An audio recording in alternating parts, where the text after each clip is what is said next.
Однажды, гуляя по лесу, молодой парень по имени Макс обнаружил маленького енота, который был потерян и одинок.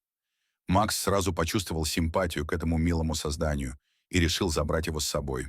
Он назвал енота Рики и начал ухаживать за ним, кормя его и играя с ним каждый день.